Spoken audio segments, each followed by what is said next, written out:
Hello, everyone, and welcome to the Alula Pro Roundtable. My name is Paul Ragusa. I'm the editor for Security Systems News. I'm here with a great group of industry experts who are eager to provide their perspective as well as help us navigate through these unprecedented times in our lives and also in our smart home security businesses, which is the case for many of the dealers here on the panel today. The focus of today's roundtable is investing in security, which is a very important topic right now. Here at Security Systems News, we've heard from all parts of the industry about how important it is to adapt, to change, to look to innovative solutions during these unpredictable times. While the pandemic has stalled some growth, dealers are implementing new technologies and new processes to get the job done. So today we'll hear from dealers who have done just that, continue to serve their customers, to provide smart home security experience they need during this time. We have a great panel, so I wanted to quickly introduce the participants, and this we can get on with the discussion because there's a lot to discuss here. I'm going to start with Brad LaRock. Brad is VP of Marketing at Alula, a St. Paul, Minnesota-based all-in-one security and home automation platform purpose-built for today's independent security professionals.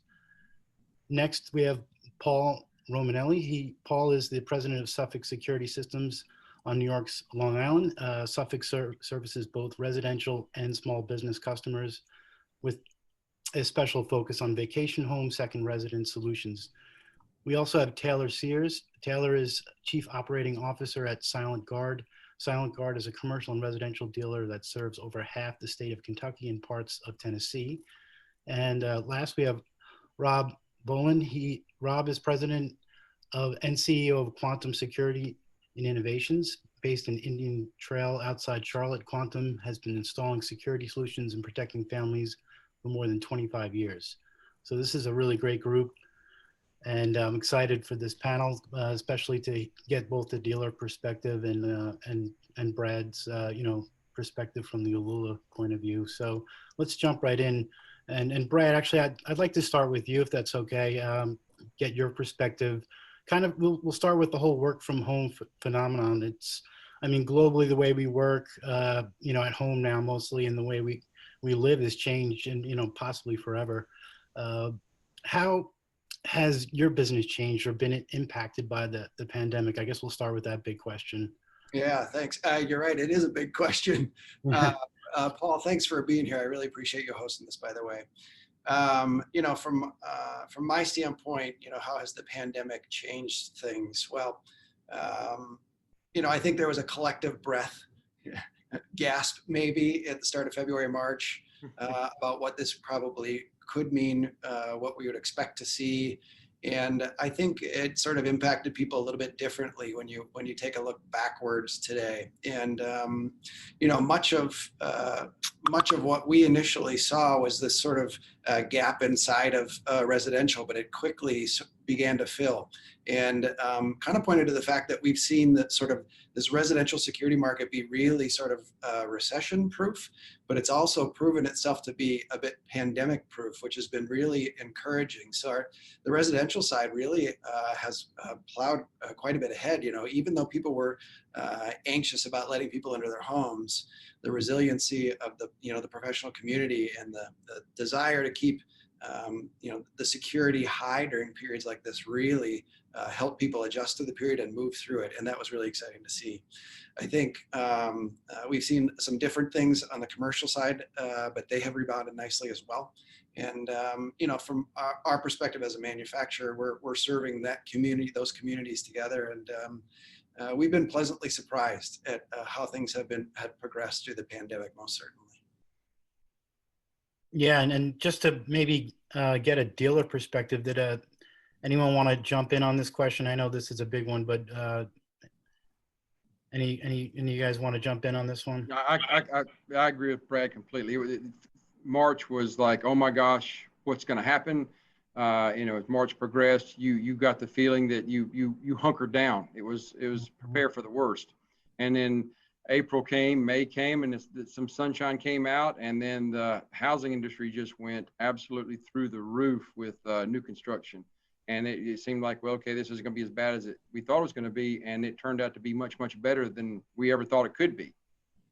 That's great. Yeah, that's good to hear. And I've heard some similar stories as well.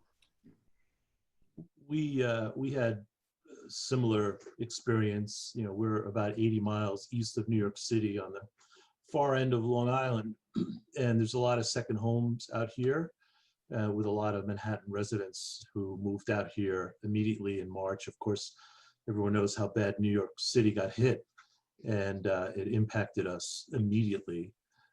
And then the new housing market and the rental market exploded. So really unprepared for it the way we thought. And we get slammed during the summer months typically here, but you know, it was 4th of July in March for us. I mean, it got so busy. Yeah, I think we talked before this call, we're basketball fans. So we like to think of back, you know, this pandemic happened, we focus around the SEC tournament. So from the SEC tournament, which is the middle of March, to really the 1st of April, you know, when the kind of the whole March Madness, that session, which we had geared up and ramped up a lot of marketing to promote during that stuff, we saw our business, I mean, a very quick, steady decline, which was very odd. And I think it was a lot of just fear of the unknown. Because once the 1st of April rolled around, it was like it corrected itself even, you know, tenfold. So we saw, similar to I think some of you guys, other guys, we do commercial and residential. We saw that the commercial stuff actually picked up more than we were expecting, which is normal during the summer because not as people were working in the offices. We had more time to get in, you know, and do some of the deferred maintenance that some of these companies had put off because they couldn't do it while employees are there. So that we saw the commercial market in our territory just take off like crazy. So that was the residential piece too, but more so on the commercial side for us. Yeah. Now, Taylor, I'll stay with you for this next question. Are you engaging with your customers differently? I mean, obviously, more remote work is you know, more remote type of sales is going to have to go on, right? Yeah. So interestingly enough, we're in a very rural part of the state of Kentucky. So some of the things that these other guys maybe dealt with because they're in a more populated area, we were still able to do all face-to-face meetings with our potential customers. Yeah.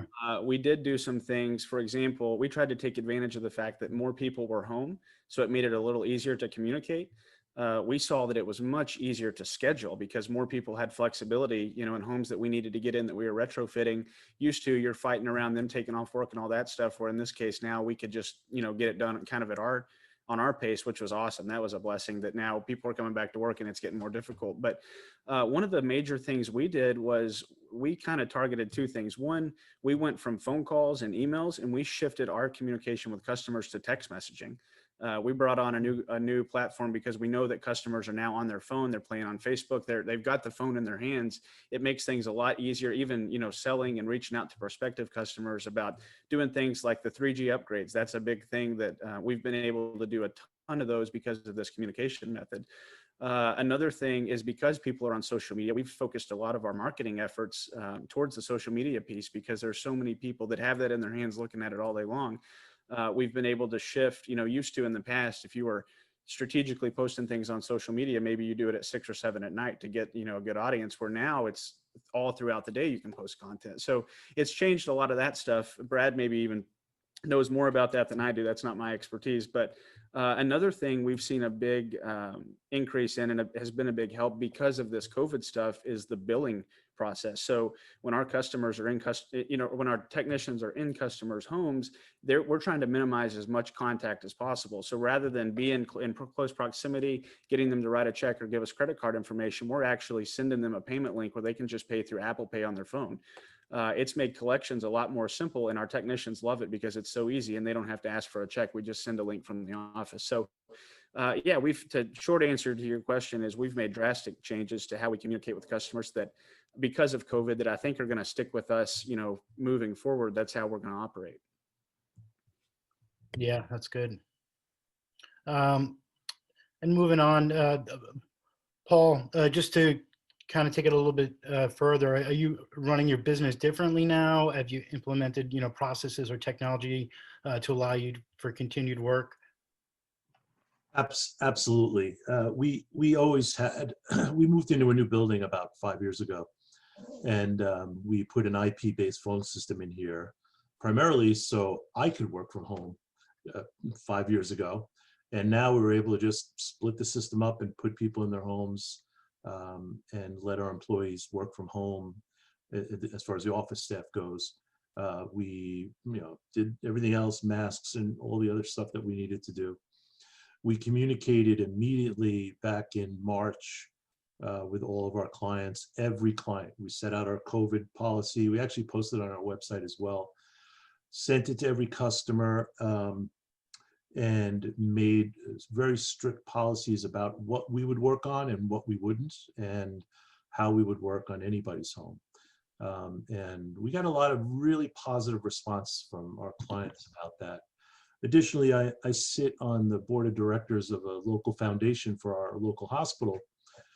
And we actually made a contribution and encouraged our customers as well, because we really are a community business here, to help with donations to the hospital for COVID. And our customers alone raised over $10,000. It was really encouraging and helpful and appreciative. That's great. I love the things I'm hearing. Admittedly, I'm a little biased with these guys, Paul. What you're hearing is a very customer-centric approach. And that is such a powerful, powerful thing right now. When you've got, people are sheltering in place. For me, I've got kids at home schooling. I'm, working from home. That's a completely new paradigm for this audience. And what you're hearing from these guys is how they've stayed very customer focused to deliver the experience where these customers are at, whether it's time of day, the medium they may be engaging. And that has been a critically important part of this comeback that we've seen in the market. And, you all should be very applauded for that. That's a very important deal. Yeah, and Brad, that's a good segue. I was going to go into the whole, the work from home dynamic. Maybe Rob, I can get you to comment on this first. Has this work from home dynamic increased market opportunity? Are you seeing more system upgrades or new system installs? We have. It has truly changed how we do our business. What we've seen really kind of three areas, kind of mostly.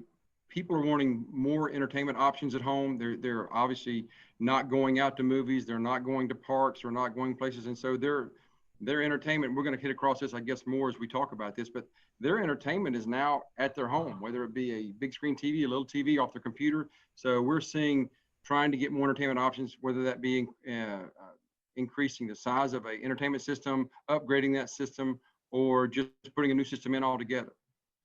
Security systems. We have seen people who are home now more concerned about what they have at home, installing systems, and they are also upgrading their systems.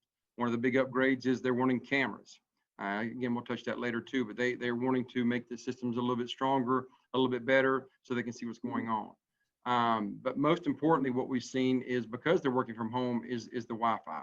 They are making that Wi-Fi more robust. I mean, we're sitting here right now doing what we're doing it at work, whether you're at home or not. You have to have a Wi-Fi system that can allow you to do the things that you're doing. So we are installing mesh networks and systems, which has greatly increased the ability to provide signal throughout the houses. We are talking to customers about increasing the speed of their internet, because now more and more, when they were normally not home, they're now home working, and they have to have that bandwidth to be able to make everything work for them. Yeah, that makes a lot of sense. And you touched on, what's driving this adoption, but are you getting like a new customer? Has your customer changed? And if so, how? Well, we do a lot of builders, and so our customer, really the customer hasn't changed. We're still seeing the same. We do a lot of builders. We don't, unlike Taylor, we stick really in the residential markets. We don't see a lot of the commercial side, but the customers changed on what they want. Not necessarily, I guess it's more about what they want than the customer themselves. Before they weren't wanting the things that they're wanting now. So the dynamics have changed, not as who the person is, but more about what they want than anything else. Yeah, that makes a lot of sense. Yeah. Yeah, really good point. We've, you mentioned video, that you know, as we've seen this sort of reemergence and acceleration really of the business line, video has really taken off in there. And I think it's, you know, it's obviously coupled with some of the natural progression here, but as people are at home, they're understanding and learning a little bit more about what's possible. And there's an awareness that video has been providing. And to many who haven't had it, it's like this big awakening, like, wow, well, I guess I didn't really know. That's super interesting. It can be really convenient. But you know, what we've seen is it's naturally extending the systems and the things that consumers are looking for. So not only are they sort of beefing up the things happening inside the home, they're also beefing up the things that are happening on the exterior of the home with, you know, motion detectors that are at a distance, outdoor cameras that are able to see down the drive to the mailbox, whatever it may be. But this investment and the protection that it offers both on the inside and outside is squarely in focus with a lot of consumers today, which is making this like an extremely exciting time for the security space. Yeah, I mean, as far to kind of continue on that, people are afraid. I mean, COVID, you have riots, you have looting. And so the video, which you allude to, Brad, gives them the ability to kind of see what's going on around their house. I mean, even if they leave for just a little bit, they have peace of mind knowing they can look in and see. You know, and for the longest time, and it's becoming more and more, they always thought that was commercial based. You know, only big businesses have, you know, cameras outside their places. And when you introduce that to them, they go, oh, wow, I can do this too. And at a very good price. Not out, they're not going and sinking tens of thousands of dollars into a system, and they're getting great video at a very, very reasonable price. Yeah, really. Paul, I'd like to just echo what Rob had said. We several years ago decided that we need to own the network in as many of our clients' homes as possible. So improving the Wi-Fi, of course, makes all of our systems work better, and managing that. And we monitor them, actually. We do firmware updates on their routers and access points and make sure that it stays all intact. And it's really made a huge difference for our clients that are now working from home. The other thing that kind of surprised me was how many cameras we've sold for people that are staying home. It kind of surprised me. A lot of people asked we sold cameras to were for when they weren't there. But now they're getting packages at their door, or more and more people coming into the home, or where they don't want to come into the home. We're getting requests for cameras just so they can see who's coming to the front door and things like that. So it's been a little bit of a surprise and a learning curve for us on that spot.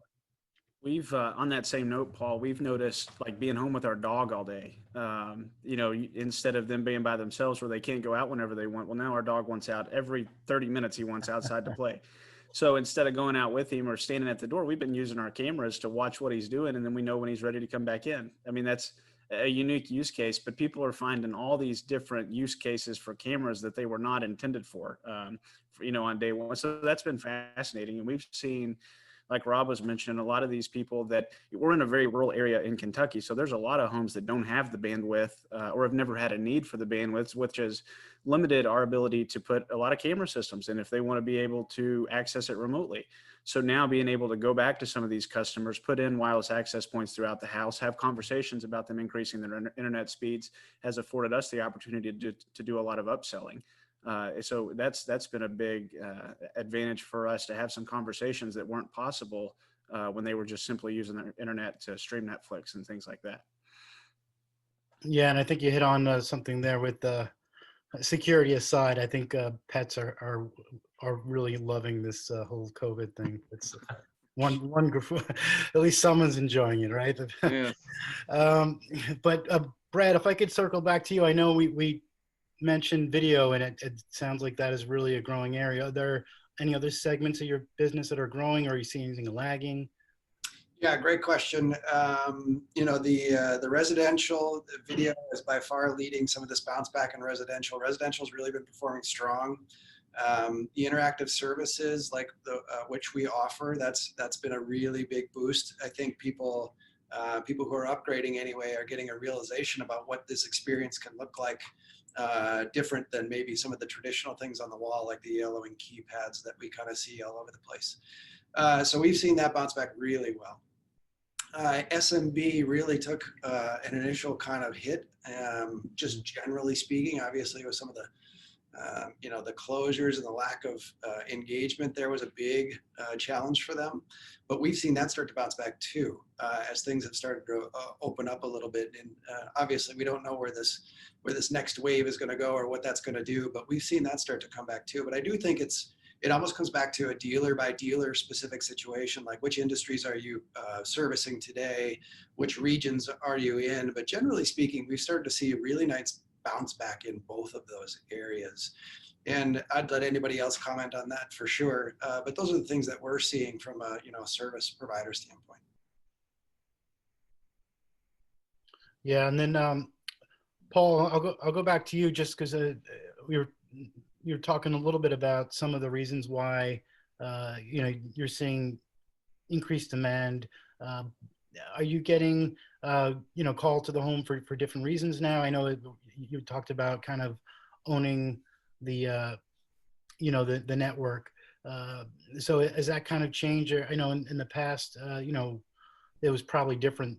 Now with the pandemic, is why the homeowner calling you, has that changed the reason why they're calling you these days? So, some of that has. We have a really horrible internet service provider on the east end of Long Island that everyone loves to hate. And we were getting calls when they couldn't get responses from the internet service provider about their networks. That we were getting calls. We were going to at least do what we could. So as long as there was a signal coming into the house, we were the ones going in and helping boost that signal a lot. We do sell a really decent amount of automation, primarily in our market, thermostats, because of second homeowners. So we do a lot of thermostat installations and door locks as well. And that's become a big part of what people ask us for. We're going through another wave of COVID up here now as we're getting into winter. We had just last week a country club that had a wedding with 90 people at it, and 30 of them came out of it with COVID. And now they're going after almost 200 people in contact tracing. So there's still a fear, actually, and that fear is setting in on people's personal sense of what they need to protect these days. And we're seeing that. We're getting those calls as well. What do I need to do to really make sure no one's getting in my house? We even have some builders and some homeowners that won't let us in unless we can show them that our employees had a recent COVID test. Yeah, that is going to be an issue. You're right, now that unfortunately the numbers are creeping up now, back up in certain areas. Yeah. Yes. And I think that's a good segue to kind of looking at, optimizing the home. Maybe if there are any kind of technology challenges with this. We've kind of touched on this a little bit. Maybe Rob, if you want to start with this one. What are you seeing in terms of technology challenges? We talked about getting in the home. What are you seeing from that whole technology, optimizing the home, getting in the home? We've been fortunate that down here we haven't had really issues with getting to customers' homes. What we do is we have been calling the customers and talking to them about coming and asking if they want us to wear a mask, if they want us to wear booties, what if they require this, they require that. We've been fortunate with that. Some of the biggest issues, as we talked about before, was trying to get technology in the home. Was a lot of times customers, they never want it until they need it. When they're building a house, they never think about access points or anything like that. So they're not wired. And at one point, you always had you stuck the little Wi-Fi router in the corner of your office, and that's where it fed the whole house. We're introducing more and more customers to mesh networks. It's really grown. There are a variety of companies now providing that, and it has really helped those customers feel at ease in staying home and having a strong signal and not have to work in one room or one area of the house. Now they can have strong signals all throughout the house. So there is a much higher demand for us to do that for those customers. Yeah, that's good to hear. And Taylor, curious, are you in terms of the whole, optimizing the home, and even people recognizing the value of being able to control their home more now? Are you seeing that trend? Yeah, we are. It's interesting. Used to we would try to pitch people on why they needed that stuff. Now the market has changed, and there's so many products and services available that you can buy at Lowe's. You can order off the internet. There's all these things that are available. People know about it.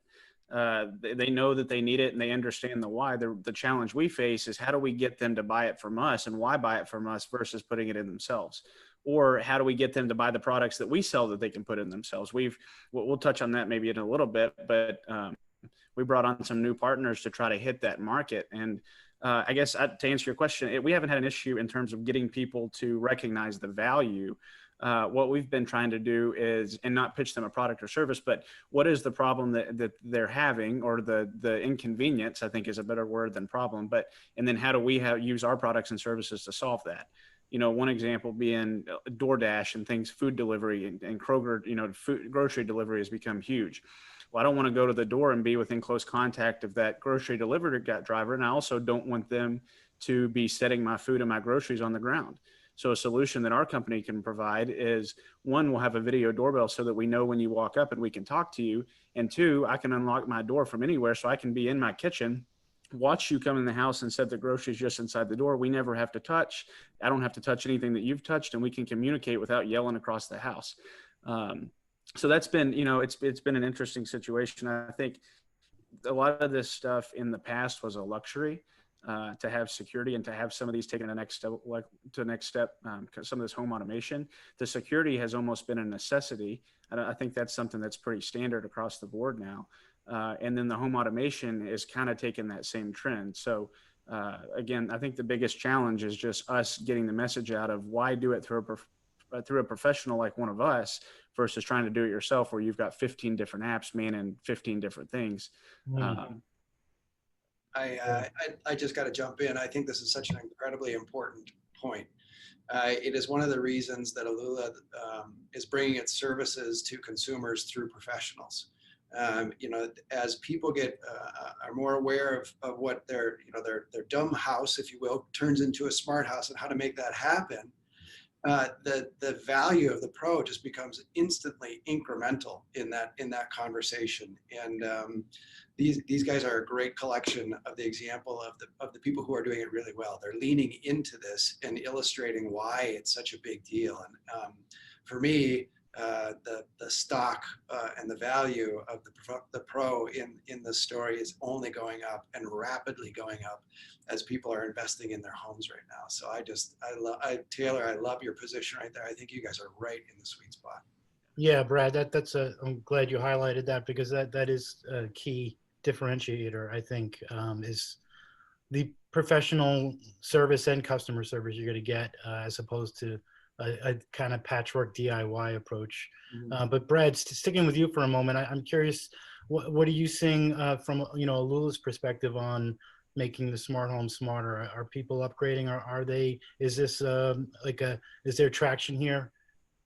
Oh yeah. And you're hearing it actually across the conversation. It's a little bit like it'll start with a video doorbell. It's a very popular item. And it's a very natural thing for people to sort of launch from. Like, once we've got the view of the door, well, could I unlock the door? Taylor obviously went through this example. I sure can. But it flows very easily from there into stats, and obviously quite a wide range of things that can be attached to that. But as people sort of expect, they're at home, they're sheltering at home, they're like, okay, well, I'm going to invest. Anybody in the home improvement space right now is flying. Right, the investment that people are putting into their homes is literally amazing, actually, and the security and home automation space is right there with it. So people are in home, and they're like, okay, well, what can I learn, or what can I know? And they are searching, and they are investigating. So Taylor, the work that you guys are doing to be very present in the digital space to capture that interest is so important right now. But they are investing, and we're seeing a lot of that right now across the board, both in existing accounts, people who are upgrading things that are doing, and the net new systems that are being requested and ultimately quoted. They're just bigger and wider, and built around that whole concept of how do I make this experience at home better.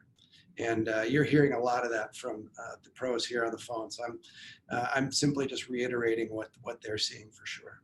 No, it's good that you're seeing that as well. Yeah. And then, Paul, I did want to get your perspective on this because I know you do have a unique perspective on this, the whole vacation home, geographic. I know you work there on Long Island and the Hamptons as part of the area that you service. Are you seeing, an increase in what the customers are using their system for? Are they more interested in more control? What insights can you share on that? Yeah, absolutely. So we're definitely seeing interest in control. We are seeing more interest from landlords for tenants. So there's a lot of people that moved out here. There's a lot of people that didn't, but are renting their homes out. Some of them can't get to leave, but they are highly interested in maintaining some sort of integrity of video on the outside of the home. If they're a landlord, door locks, thermostat control so energy doesn't get wasted. We're definitely seeing that, and security when they're not there. We'll help them control codes on their system, teach them how they can do it themselves. So there's an aspect there of this new landlord that didn't want to be a landlord all of a sudden, so we see quite a bit of that. We have really been more inundated with people that just dropped everything, came out here, either bought a new home or moved into the home they had and just locked themselves down and wanted full unbreachable security, which is really kind of fascinating because for many of these homeowners, a lot of them, for years would say, well, we just throw the key under the mat and go back and come back next spring. Exactly. Now it's entirely different. They're more interested in security than ever before. So we're definitely seeing that. The real estate market has just been a little crazy out here. The average median price of the last quarter was $700,000 for a single family home on Long Island where we are. And they're still buying them and they're making offers like crazy. And we're seeing that need for improving everything around the home. So the home improvement has been really incredible. For years, we pushed more smoke detectors and more security. And I guess because of COVID, people are being just more aware of what's out there. And frankly, even, I hate to say it, but some of those do-it-yourself packages that are out there that you can buy in Lowe's or Amazon, are bringing more awareness to the space. So that need that Brad talked about, where you've got a professional dealer installing it. Boy, I can't tell you how many sites we've been on where we walk into the house and there's a box of Ring cameras, and they first ask us to install them, and we tell them what we do instead. They're like, "Well, I'll just return them and let you guys do the work." So that's kind of encouraging. Yeah. Can I add something to that? I think Sure. we get asked a lot from people that are not in our industry if the DIY stuff has had a detrimental effect to us. And my answer, at least in our market, is I think it's actually been a huge opportunity, because you think of, I don't know, you guys probably know better than I do, but the data, it shows that maybe one in every 5 houses or so, once a professionally installed security system in the market's kind of been that for forever. That other 80%, those are the people buying Ring and Simply Safe and some of these other products online that were never going to be our customers. But we've actually been able to your point, Paul, take some of them, they become more interested in what we can offer because they're not happy with that stuff. And even if we do, we've brought on Alula as a partner because of this COVID stuff. We brought it on strictly to be a do it with me professionally, do it yourself system, you call it whatever you want, where we do a lot of the legwork and then let them still install it themselves because they've got the time to do it and they want to put their hands on it. But we've gained, I don't know how many customers, just like you said, that thought they could do it themselves with something they bought online and were not happy with the product. So yeah, we're seeing the same thing, and it's awesome, I think, for our industry as a whole. Yeah. Really? Go ahead, Brad. I was going to say, I agree 100%. It's kind of two-phase. You find those people who think they want to do it and think they know how to do it. And as Paul alluded to, they have the boxes on the floor and you show up and you're like going, are you going to install those? You go, well, we were, but since you're here, if you can do something different. And then you have those who, what Taylor alluded to was, it's almost free advertising. What it does is it shows people what they can get, and then what we do as a dealer, we come in and fill that need because they really don't want to do it themselves. And you know, we're an Alula dealer also. We you know, I told your higher ups, I'm an Alula cheerleader. I love it. It implements all those things into one package, and we can go in there and we can show them, look, you can control this with one app. You don't have one for everything that you own. And not only that is, we stand behind that. So if something goes wrong in 6 months, who do you call if you install it yourself? You call us and we come out and we fix it. And that also gives that buyer a peace of mind, knowing that they have someone who, you know, lack of a better term, wears the badge that stands behind the product and is there to fix it if something goes wrong. Because something is going to go wrong. This is all Wi-Fi based and everything else, and something's going to happen. On those, Rob, to your point, just quickly, we love when people come to us and say they want to add a Ring doorbell, because we don't sell Ring doorbells. And that means that someone else spent money marketing for that product that they're now buying from us. So we love hearing that. Yeah. Hey, I'd like to just add one more thing, Paul, and that is that, you know, there's a lot of new product that we've talked about here that we're all using from Alula. But, you know, another aspect of this is Alula's Bat Connect. That communicator has made older systems relevant again. So the customer who can't necessarily or doesn't want to necessarily spend more money putting a whole new system in, we've been able to take those customers and raise the bar for them and give them all the other features of a new system and that the competitors haven't been able to touch. So we're really happy about that aspect too. I hate going to a customer and trying to force feed them a whole bunch of new stuff when they're on a fixed budget or they've just got some concerns that we know about. We have long-term relationships with lots of customers. And if we have another path that we can take them down to make their system still relevant and up to date and give them what they need, well, that's just a bonus. It keeps the customer sticky with us and just lets them, you know, continue to work with us. So we're happy about that.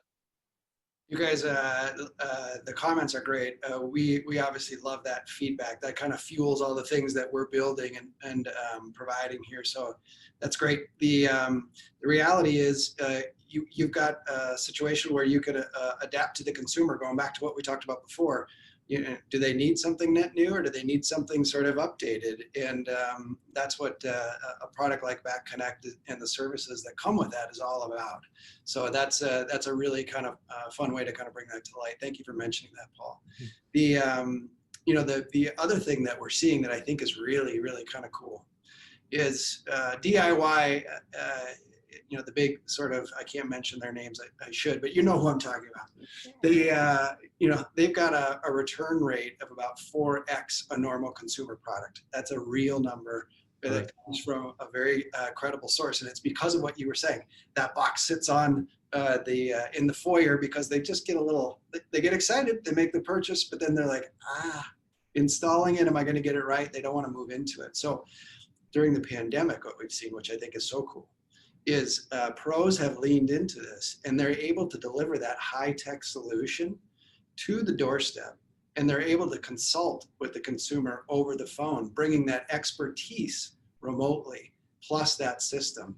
And that's a 1-2 punch that DIY can never touch because, you know, they do a great job of selling and marketing online, but without that expert service touch that the pros provide, it falls flat, and you see things like the 4x return rate that I was mentioning before. So I think that's one of the things that we've seen that I think is so cool, is people are really leaning into it to bring their expertise, but able to do it remotely, and it opens up even a larger part of the market that's already, maybe to Rob's point, been educated and understands some of the value that a solution can bring like that. So it's been really fun to see.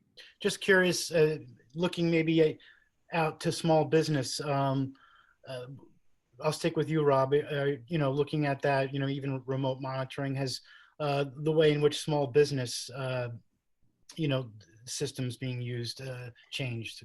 Yeah, Brad, you know, SMBs, Brad mentioned this, a lot of them are still closed. As a matter of fact, right beside our office, they closed in March and they have yet to show back up. So we're well into shooting about 6.5 months right now, and they're not there. one of the things we're upgrading with the businesses are the camera systems. They want to be able to remotely see what's going on. So even if they have one, we're adding cameras to the system, upgrading their NVRs or their DVRs if it's an older system, just so that they can have more cameras on there.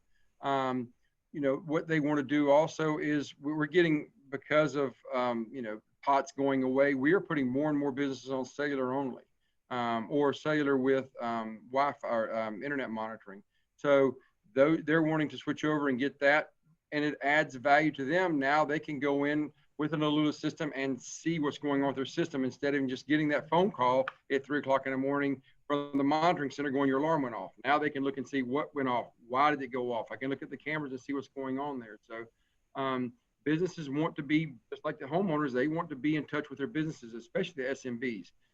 They want to know, all of us are SMBs. We want to know what's going on with our business when we're not there. It's a vested value for us. Mm-hmm. And Paul or Taylor, are you seeing similar on the SMB side? Go first, Taylor.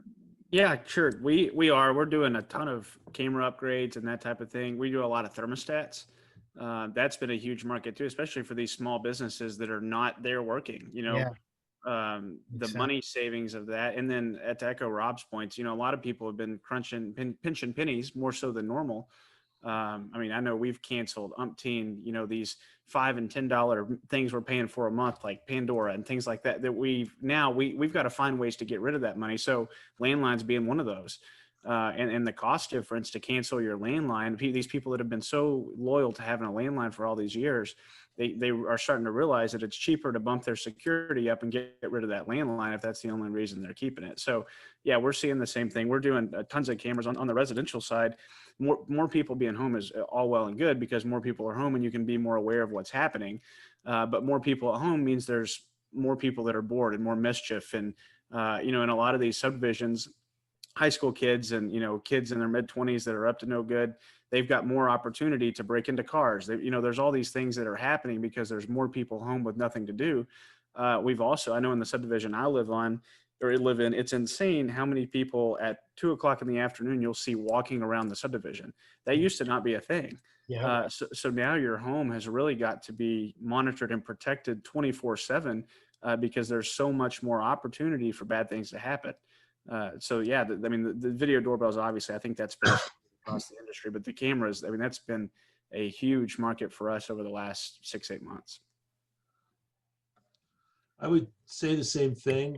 As far as landline goes, we have not installed a landline on a residential alarm system since 2005.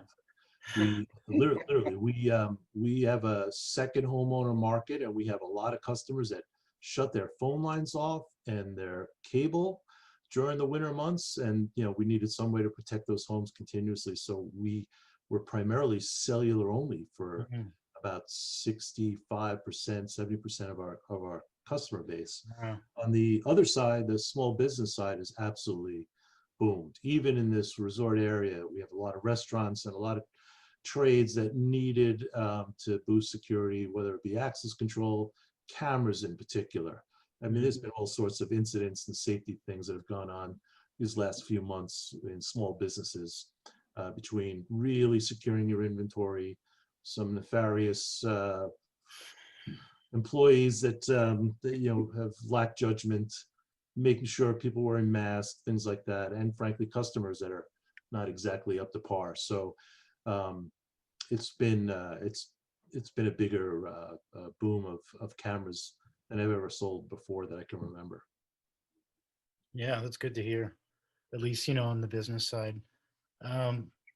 And I guess a good place to the last question I have, and this one is the $1 million question, but looking to the future, future industry growth. Maybe if we could kind of look 6 months, 1 year, 2 years, however you want to look at it. Where do you see the smart home security, going? More gadgets, more improvements. Brad, I'll start with you. You can get this thing going. What's your crystal ball outlook? Yeah, a great question. Starting with a big one, ending with a big one, I guess. The the reality is, immediately, if you look at even some of the earnings reports of some of the big internet providers out there, things are being invested in at the consumer level. There's a lot investment. We're hearing it from Paul in the networking side of the business. That is extending the consumer education in a way that it's never really been done before. They're understanding what's possible, and through the support of a pro, what's really possible. And so I think that really takes that smart. We talked a little bit about a dumb home. We talked about a smart home. That really fast forwards the smart home. And so I think that's really advanced us at a pace that will be a very big business driver for professionals specifically long term. So a lot more connectivity in the house, a lot more communication happening at the house. And for me, not just the house and the business too, mind you, but for me, and I'd love to pass this over to any of the other guys, the stock on the professional security dealer is on the rise because of what's happening right now. And you're hearing it today from our panelists. They are leaning into it. And those are the ones that are getting themselves in a position to be discovered. Once they're discovered, they're in a position to articulate what this can be. And with the investment that's going on in the homes around Ethernet and IP and the whole networking side of the business, mesh networks we talked about, massive driver for this space, I think, specifically around that connected sort of security video automation story that I think is so important. So, but I'll let anybody kind of jump in here. That's just my point of view. Great points. I'll just make a couple of points. At first, for 22 years, every year I say there's never been a more exciting time to be in this industry than right now. And sure enough, every year there's something more that occurs or something different that happens. And it keeps me going and motivated. And I love experimenting and trying new products and working with customers on new and innovative ways. So that's been fun. I think the challenge for us has been this year, there's two things we've really learned this year. One is investing more in the tech support side of our business. Phone support, not tech out in the field, but phone support, connecting a camera, learning in a Z-Wave device, whatever it is. We've found ourselves spending more time than ever on that tech support side that we never really had to before in a bigger way. So, and we're working with different systems, that's really important. And the other thing we learned this year is that the internet is as equally important as oxygen. I mean, really, we have had just that. None of these systems work well without a good, solid internet backbone. Mm-hmm. And that's been really important. And, we need to maintain that integrity as well. I agree. I've been doing this for 25, 26 years now, and I'm Paul. I'm the same way. I mean, I thought alarms were the way to go when I first started. I pulled nothing but alarms in every house, and then we started pulling Cat 5s, and then it was Cat 6s, and now we're talking Cat 7s coming. Everything is changing. Brett, pointing to what you said, it's an evolving thing. We're doing mesh networks now when people didn't know what mesh networks were 2 years ago. I'm excited about what the future holds. We have now become a necessary industry in the housing market. You do not hear of houses being built without something smart inside of them, whether it's a thermostat, a door lock, a garage door opener, whatever the case may be. There's something inside every house now that's being built, at least that we're doing, that there's something smart involved with it. So it's only going to boom. There's going to be, the houses are going to become, if you can say smarter, I guess you can say, like you say, Paul, I don't know what's around the corner, but I think it's going to become, there's always something new and something innovative. It's going to be different, whether it's touchless or you do this or you do that or automatically controls itself. That I don't know, but it's definitely an industry where we're not going anywhere, and they're going to need us as a professional to, as Paul alluded to, maintain it. Our calls are up also. Whereas with an alarm system, it rarely went off, and all the customer wanted years ago was they wanted the noise to stop. Now when they call you, they want to know why something doesn't work, and they want you to fix it right then. So it's a different type, and there's a different impetus on how fast it gets done. So it's definitely evolving and changing, but we're here to stay now. We're here to stay. Mm-hmm. To echo something both of those guys said, my parents have been in this business for 26 years, and every year, I'm 27, and every year since I remember having conversations with them, it's always been the most fun time to be in the industry. I've been in it for 2 years, and now I find myself saying it's the most fun time to be in the industry. So it's really cool, and it's what we do is fun. I think the enjoyment that we get from touching a customer and finding a solution to what their pain point is and making something work that they couldn't figure out how to do themselves when they've tried is pretty cool. I think that, to echo Rob, I think this is going to be the norm, just as security has kind of become second nature that you need it in your house. I think in the immediate future, we're going to see home automation happen much faster than it took for security to get to that point. You look at the way technology has evolved. It took so long to get to a laptop, from a desktop computer, and then now you see we've got these cell phones that are computers in our pocket. And the speed at which technology changes has decreased, or it's increased, but it's happening in a much shorter period of time. I think long term, I don't know, maybe I'm speaking out of turn and I'm wrong about this, Brad, but I think we'll see companies like Alula and some of these other home automation platforms take on and bring on some new services that maybe you can only get from things like Control 4 or Crestron or Alon. They'll be bringing more products in to do full total home automation. And then as a company, something we've learned over the last, this whole COVID thing is everything we've talked about today has been how we take care of our customers and how we meet the needs of our customers. But we've realized that even more important than that, it's how do we meet the needs of our employees? Because if our team has been awesome in terms of having to adapt on a day-by-day basis to the changing rules that the government's putting in place, and the way that our team is responding to that. We had a staff meeting this morning, and we've came through this COVID, and it's not over, but we've came through it to this point in a way that we didn't know was possible, and it wouldn't be possible without having an awesome team like we have. So we've kind of shifted our model as business owners is first and foremost, how do we take care of our employees and make sure that they are as happy and have every need met, because they're the ones that are going to take care of our customers and do the same for them. Agreed. Yeah, those are great comments, everyone. And it's funny, I guess we all say it. I've been saying the last 4 years I've been in the industry, it's an exciting time to be in the industry. It really is. And thank you all, everybody on the panel here. It's a great discussion. I think we could probably go on for hours on this topic. But thank you, everybody. And thanks for joining us, everyone. Yeah, thank you very much, Paul. Thank you, everybody. Thanks, Paul. Thank you. Everybody be safe.